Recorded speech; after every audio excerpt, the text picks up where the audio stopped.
that beautiful music that just ended. What I'd like to do today is address the hate and move us to hope. And from that hope, let there be action.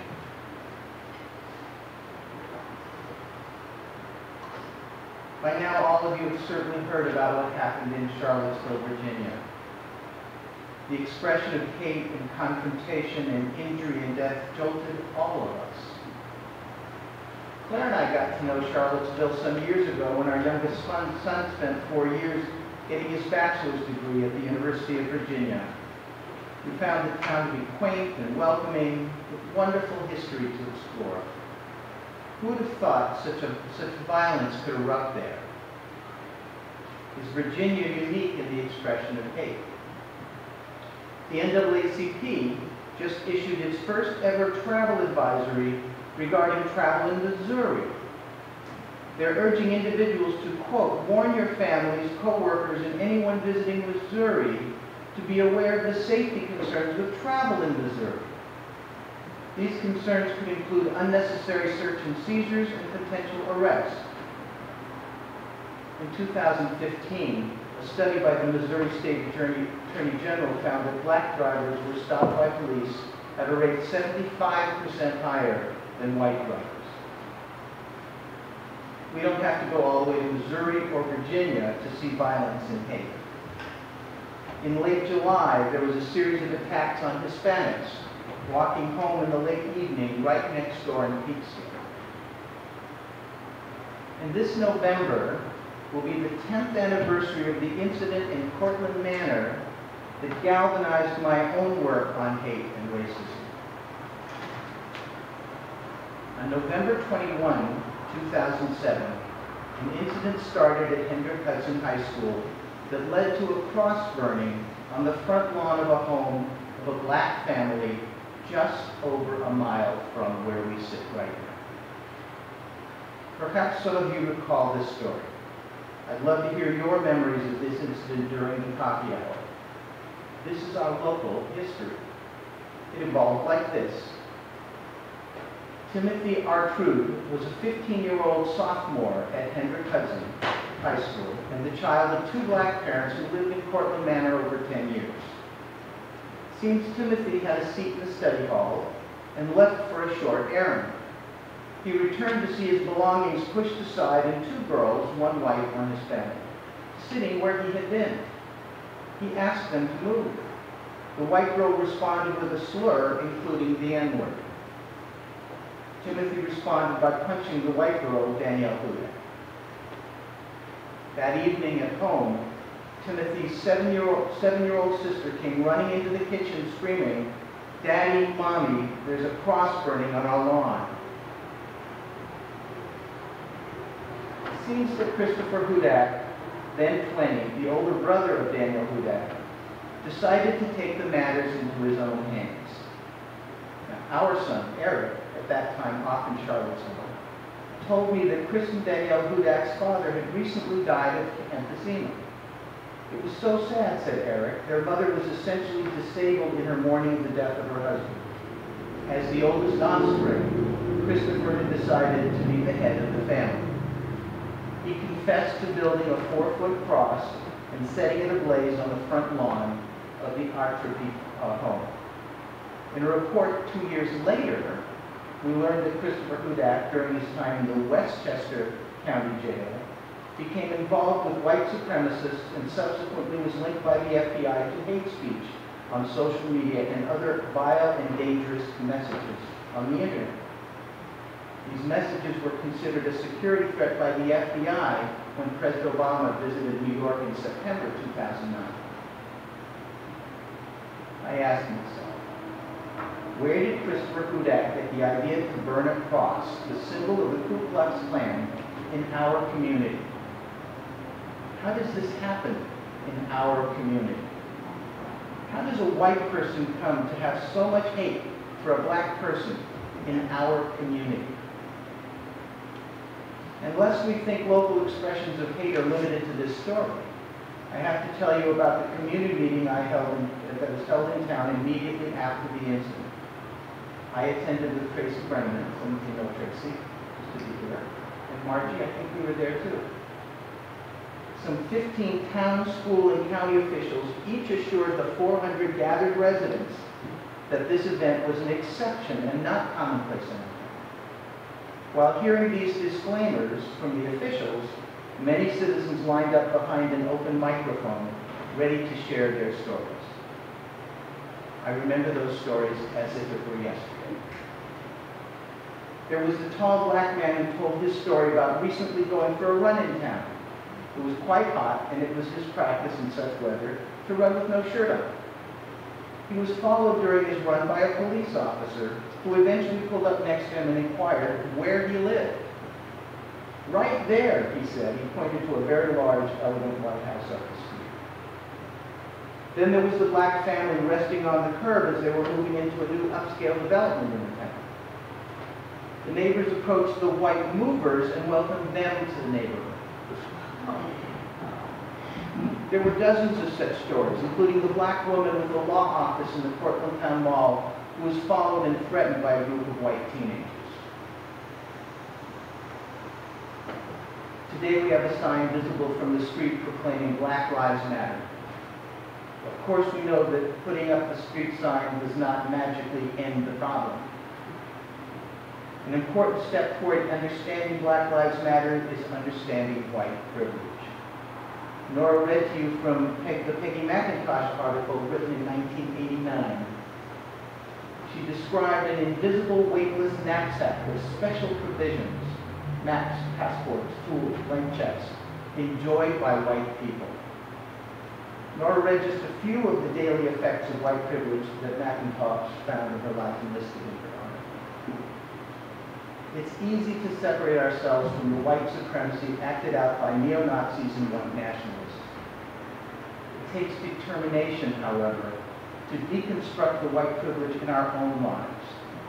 As Sally McNichols said in the second reading, we learned to be white. We encouraged in a colorblind orientation not to notice race. If we want to move our society from hate to hope, we need to notice race. We need to discuss race. We need to explore how our behavior sustains white privilege. As President Barack Obama said last week, quoting Nelson Mandela, "No one is born hating another person because of the color of his skin or the background or his religion. People must learn to hate. And if they can learn to hate, they can be taught to love. For love comes more naturally to the human heart than its opposite."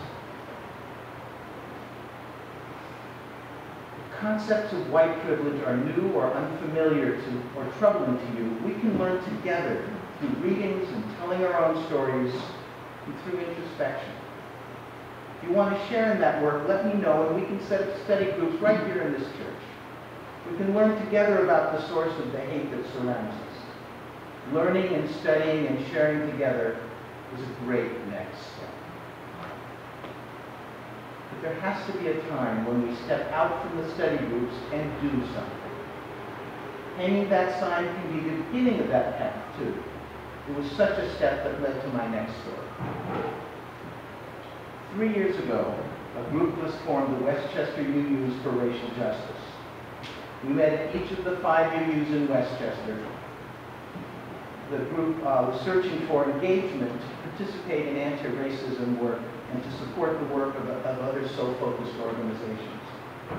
As an assignment from that group, I agreed to contact the Peekskill NAACP.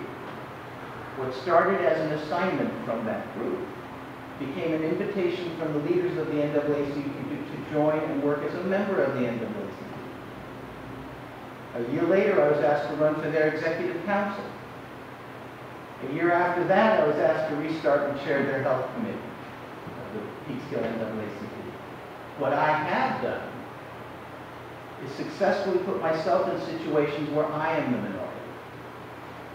Not only is this an opportunity to put my anti-racism training to work, but to appreciate cultural differences. This is not a private club. Any of you with interest in joining me, I might have membership forms with me today.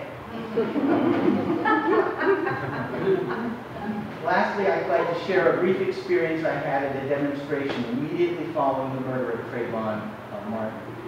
We called George Zimmerman. It was in February of 2012. It was in Florida. Trayvon was the black 17-year-old boy who left his parents' home in a white enclave to buy some iced tea and candy. He was wearing a hoodie and seemed out of place to George Zimmerman, who felt threatened and shot and killed him. A couple of days after the Trayvon Martin killing, I responded to a call from the NAACP and joined a demonstration across the street from the Peace City Hall. I and one other UU were the only white people there. An angry black demonstrator held up a sign saying, "Kill George Zimmerman." Kind of recoiled when I saw that sign. When that demonstrator spoke, he said he hated all white people, looked at me, and added he hated all white people who did nothing. I got a pass. I'd like to share a quotation from the Reverend Dr. Darren Ferguson, a black minister of some renown, when he was asked to preach in an all-white church. So Reverend Ferguson quoted Bill Weber, formerly of the New York Theological Seminary. And here are the words from Reverend Bill Weber. "Be unabashedly who you are. Speak unabashedly about what you believe in. And do justice rather than think about justice. And be a part of justice rather than just considering justice." Said Reverend Dr. Ferguson, "I've walked with those words every day since Reverend Weber told them to me. In terms of the work we do, there are not any truer words to live by." Again, and I think this advice is good for all of us, be unabashedly who you are. Speak unabashedly about what you believe in. And do justice rather than think about justice. And be a part of justice rather than just considering justice. If we want change, we have to do change. The only thing we cannot do is nothing. Do something. Be part of the change. Amen.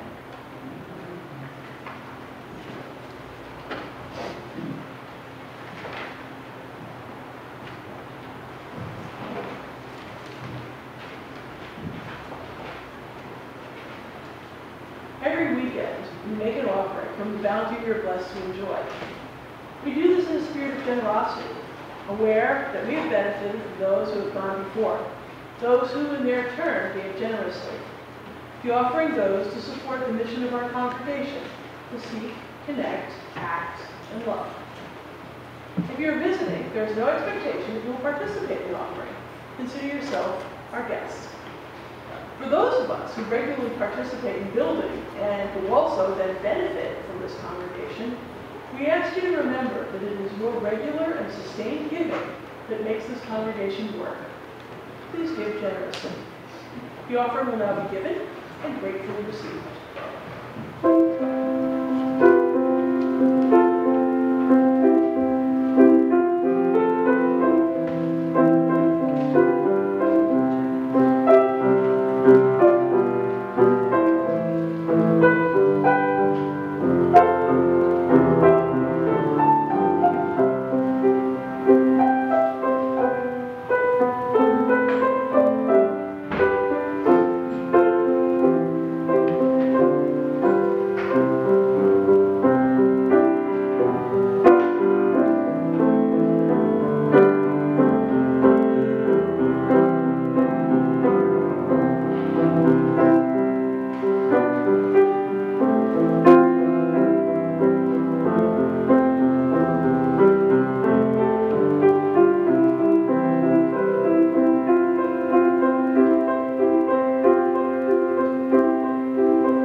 Violent confrontations stir fear, anger, and at least anxiety.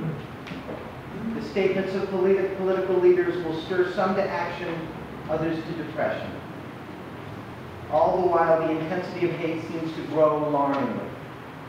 Our faith, its principles, our community call us to stand on the side of love and make this the world we want it to be.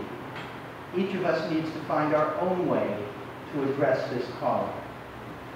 A wise person once said, if you don't start with an understanding of white privilege, everything else is a waste of time.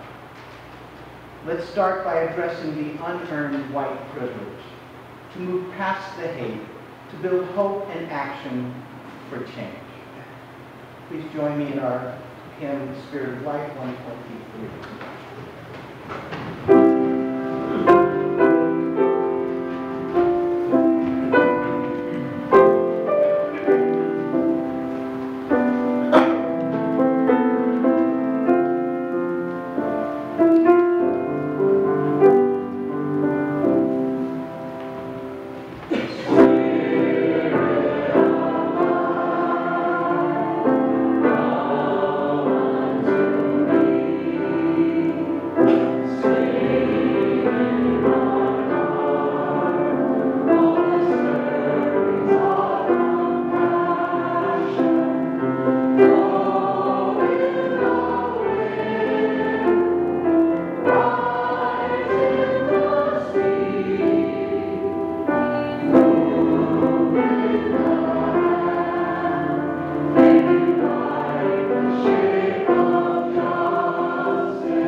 Together to share our deepest concerns, speaking and singing words of inspiration and hope. We have committed ourselves to do what we can to ease the burdens of others who suffer, to stand for decency and compassion. We have pledged to work for a more wholesome environment for us and for all generations that will follow. But these are just words. The hymns are just songs. All our reflections are just idle thoughts. When we convert them all into loving and responsible action throughout the week, then, and only then, will this morning become what we want it to be, a time of worship. Go in peace.